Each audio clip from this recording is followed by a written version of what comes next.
საშინაო სკოლის გაკვეთილებს წარმოგიდგენთ კომპანია Silknet.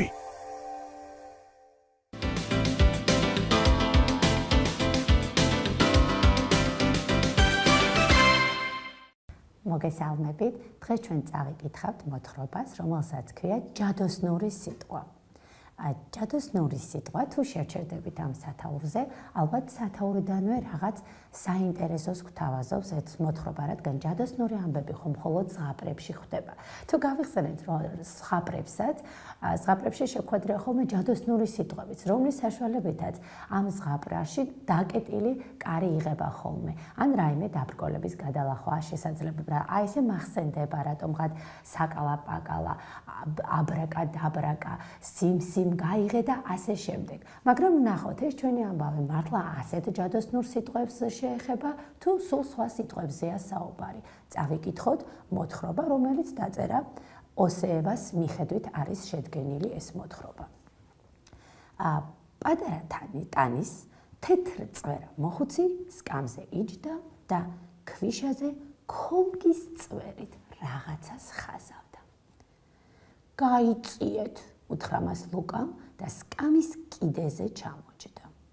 მოხუცმა შეამჩნია, რომ ბიჭი გაბრაზებული იყო. რა მოქსულია? გეტყობა, რომ ეს არის იჩხუბე და იტირე კიდეც. დიახაც, მასია და მალე ალბათ სულაც გამოვიქცევი შინიდან, ანუ სახლიდან. გაიქცევი? კი, მაგრამ რატომ?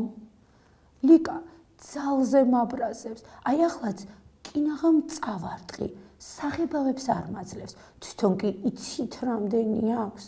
მერე და მაგის გამო ღირს შინიდან გაქცევა? შეეკითხა მოხუცი. შევჩერდეთ ცოტა ხანს, გავაკეთოთ პატარა პაუზა და გავიხსენოთ რა მოხდა აქამდე. აქამდე ხდება ის, რომ პატარა ბიჭი, რომლის სახელი ჯერ კიდევ არ ვიცით, გამოსულია სახლიდან გაბრაზებული, რომელიც ასეთი სიტყვებით ამბობს, რომ შინიდან, ანუ სახლიდან გავიქცევი. მისი გაბრაზება სახეზე გამოიხატებოდა ტირილითაც და ცოტა უკმეხათაც ესაუბრება უფროს. ამისგან განსხვავებით მოხუცი კაცი მშვიდად წყნარად პასუხობს მის ყოველ გაბრაზებულ სიტყვას. ვნახოთ, როგორ გაგრძელდება მათი საუბარი. მარტო მაგიტომ არა, ბებიაც მაბრაზებს. ერთი ჩურჩხელის გამო სამზარეულოდან გამომაგდო. საერთოდაც ალბათ არავის არ ვუყვარვარ. ფიქრობდა პატარა ბიჭი. როგორ გონიათ, მართლა არავის უყვარდა ეს ჩვენი ბიჭი. რა თქმა უნდა, ის ოჯახისთვის ძალიან საყვარელი და სასურველი ადამიანი იყო, მაგრამ ბიჭი ამ შემთხვევაში ასე ფიქრობს. რამ მისცა ამის მიზეზი? ალბათ შემდეგ წავიკითხავთ და ვნახავთ. აი, კახა, ჩემი უფროსი ძმა ექსკურსიაზე მიდის თავის კლასთან ერთად მცხეთაში და მე კი არ მივყავარ. რამდენს ვეხვეწები, მაგრამ არც მისმეს. მეუბნება, პატარა ხარ და წადი შენს ტოლებთან ითამაშეო. მე კი ისე მინდა და მცხეთის დათვალიერება. სულ ერთია, არ მოვეშვები. იმდენს ვიტირებ, რომ ბოლოს მაინც წავაყვანინებ თავს. ეხლა გადავხედოთ, რომელი ნაწარმოების გმირები შეხვდა ამ ნაწილამდე. მოხუცი კაცი, შემდეგ ბიჭი, რომლის სახელი ჯერ კიდევ უცნობია რატომღაც, მისი დაიკო ლიკა, რომელიც საღებავებს არ აძლევს ბიჭს, ბებიაც შემოვიდა ეპიზოდურად ნახსენებია ბებია, რომელიც სამზარეულოში არ უშვებდა ბიჭს და შემოვიდა ძმა, რომელსაც სახელად ერქვა კახა და კახას არ მიყავდა თურმე ჩვენი ბიჭი მცხეთაში ექსკურსიაზე. ნახოთ რა უპასუხა მოხუცმა. მაშ არ მიყავ ხარ შენ ძმას არა? მაგას რატომ მეკითხებით? იმიტომ, რომ ერთი ჯადოსნური სიტყვა ვიცი და ის მინდა გასწავლო. როგორ გონიათ, რომელ ჯადოსნურ სიტყვას ასწავლიდა მოხუცი?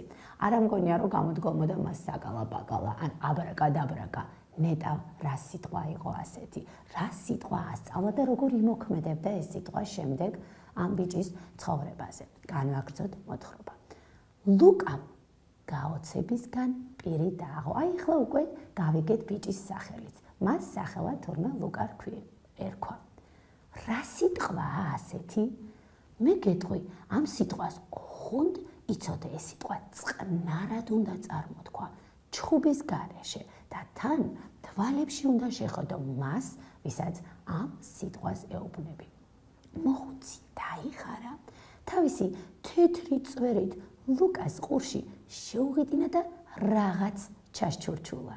შემდეგ კვლავ გაუმეორა. გახსოვდეს, ეს სიტყვა წყნარად უნდა თქვა გაბრაზების გარეშე.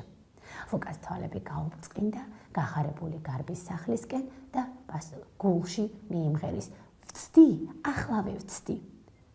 და ასე სიხარულით გაეშურა სახლისკენ. აბა ვნახოთ, ლუკა რომ გამოიყენებს ამ სიტყვას, რაც მოხუცმა ასწავლა, როგორ შეიცვლება მისი ოჯახის წევრებთან დამოკიდებულება. ისე საინტერესოა, მაინც რა სიტყვა ჩასჩურჩულა მოხუცმა, ჯერ კიდევ არ ვიცით. ლიკა მაგიდას მისჯდომოდა და ხატავდა. ანუ ეს ლიკა, როგორც გითხარით, ჩვენი ლუკას დაიკვა, რომელიც საღებავებს არ ათხოვებდა ხოლმე მანამდე ჩვენს ლუკას, ჩვენს გმირს. ლუკა რომ დაინახა, მაშინვე მოხვედა ფალქრები, ანუ მოაგროვა და ხელიც კი გადააფარა. მომატყუა მოხუცმა, გაიფიქრა ლუკამ. ასეთი გოგო განა გაიგებს მოხუცის ჯადოსნურ სიტყვას? გაიგებდა როგორ გონიათ იმ ჯადოსნურ სიტყვას პატარა ლიკა? ნახოთ, რამდენად გაჭრის ის საჯადოსნური სიტყვა ცელგ ლიკასთან. ლუკამ თვალებში შეხედა თავის პატარა დაიკოს და როგორც მოხუცმა ასწავლა, სწორედ ისე წყნარად უთხრა. ლიკა, მოთხოვე სახატავი ფანქრები, გთხოვ. აი, ის სიტყვა, რომელიც აქამდე ჩვენ არ ვიცოდით თუ რა ჩასჩურჩულა მოხუცმა პატარა ბიჭს. ეს სიტყვა ყოფილა გთხოვ. ლიკამ გაოცებით შეხედა. ფანქრებს ხელი მოაცილა და კითხა, რომელი გინდა? ლუკამ აიღო საღებავი, დაჯდა მაგიდასთან და ხატვა დაიწყო. მაგრამ მალე მოფეზრდა ხატვა. ოთახში გაიარ გამოიარა და ჩაფიქრდა. მას ფერადი ფანქრები კი არ სურდა. მხოლოდ ის აინტერესებდა, რამდენად ჭრიდა ის ჯადოსნური სიტყვა ეხლახანს რომ ასწავლეს ქუჩაში. იმოქმედებდა თუ არა ეს სიტყვა კიდევ სხვა ოჯახის წევრებთან. ამ ფიქრებითაც იყო ჩვენი ლუკა შეპყრობილი. ვნახოთ, როგორ გაგრძელდება მოვლენები. ბებიასთან წავალ. ის ახლა სადელს ამზადებს. საინტერესოა. კიდევ თუ გამომადგება ეს სიტყვები. ლუკა სამზარეულოში შევიდა. ბებია გაზქურასთან ცხელ ღვეზელს იღებდა. ბებო, მომეცი ერთი ღვეზელი, გთხოვ. ბებოს ჯადოსნურმა სიტყვამ მაშინვე გაუბრწყინა სახე. ახლავე, ჩემო ბიჭო, მაგრამ ჯერ კიდევ ცხელია და ცოტა მოითმინე. ბუტბუტებდა ბებია და ყველაზე კარგ ნაჭერს არჩევდა. ლუკამ სიხარული შეიკუნტრუშა და ორივე ლოყა დაუკოცნა თავის ბებიკოს. სადილზე ლუკა სულ განაპული იჯდა და კვლავ ჯადოსნურ სიტყვებზე ფიქრობდა. როდესაც კახამ თქვა ხვალ ჩვენი კლასი ექსკურსიაზე მიდისო, ლუკამ თვალებში ჩახედა, ხელზე ხელი დაადო და ჩუმად უთხრა. მეც წამიყვანე, გთხოვ. ძმამ ლუკას მხარზე დაჰკრა ხელი, მერე სიყვარულით მოუჩეჩათმა და უპასუხა. დამიხედეთ ამ მოგზაურს, კარგი, გაემზადე. მიშველა, ჯადოსნურმა სიტყვამ მიშველა. მოხუცს აუცილებლად უნდა ვუთხრა მადლობა. ის მოხუცი ალბათ ჯადოქარია, გაიფიქრა ლუკამ. შევჩერდეთ და განსაზღვროთ, მართლა ჯადოქარი იყო ის მოხუცი, რომელმაც ასეთი ჯადოსნური სიტყვა ასწავლა ლუკას, თუ უბრალოდ მან იცოდა ეს სიტყვები და ამ სიტყვების გამოყენებით ბევრ ჯადოსნურ კარსაც აღებდა. ლუკას მოხუცი ქუჩაში აღარ დაუხვდა. ბიჭი კი დღესაც დარწმუნებულია, რომ ის კეთილი ჯადოქარი იყო. თქვენ როგორ ფიქრობთ? როგორი იყო ის კაცი? მართლაც ჯადოქარი თუ ჩვეულებრივი თეთრ წვერა მოხუცი? ეხლა შევხედოთ დაფას და გადავხედოთ თელს შინაარს, რაც ამ ნაწარმოებში შეგვხვდა. აბა შევხედოთ დაფას. ჯადოსნური სიტყვა. რომელი ჯადოსნური სიტყვა ასწავლა მოხუცმა? ეს სიტყვა იყავო სიტყვა გთხოვ. არადა ეს სიტყვა ლუკამ სამჯერ გამოიყენა თავის ოჯახის წევრებთან.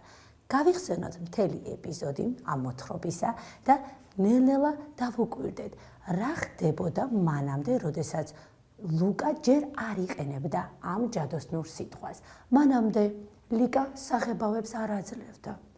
მეორე, ბებიამ სამზარეულოდან გამოაგდო. მესამე, კახას არ მიყავდა თავის ძმა ექსკურსიაზე.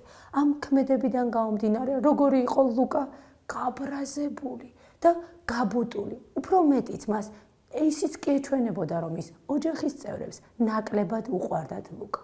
ხოლო მას შემდეგ, როცა ლუკამ ეს ჯადოსნური სიტყვა ისწავლა და მისი გამოყენება შეძლო, ნახეთ რა ხდება, როგორ იცვლება მოვლენები. თავის დაიკო ლიკა არჩევის საშუალებასაც კი აძლევს. არჩევის საშუალებაც კი მისცა.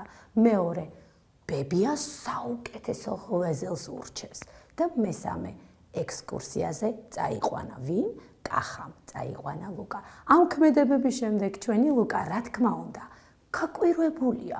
რამ გააკვირვა? სწორედ იმით არის გაკვირვებული, თურმე როგორი საინტერესო ჯადოსნური სიტყვა ყოფილა გთხოვ, რადგან ყველა ოჯახის წევრთან გამოადგა და ამასთანავე ის გახარებულია, რადგან ყველაფერი კარგად დასრულდა.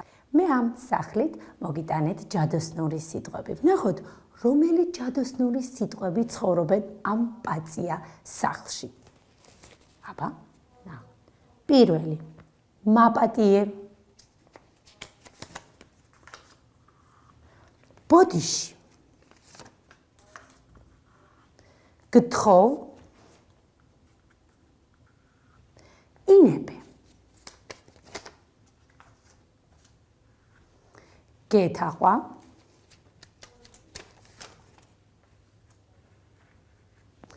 თუ შეიძლება, გმადლობთ და უკაცრავად. მე მინდა დაიმახსოვროთ თქვენ ეს სიტყვები და ყოველთვის გამოიყენოთ. მერწმუნედ ყველა დაბრკოლება, ყველა კარი თქვენს წინაშე გაიხება, როდესაც ამ სიტყვების გამოყენებას ისწავლით, რადგან გახსოვდეთ, გველსა ხვრელით ამოიყვანს ენა ტკბილად მოუბარი. გემშვიდობებით, კეთილი სურვილებით, მომავალ შეხვედრამდე.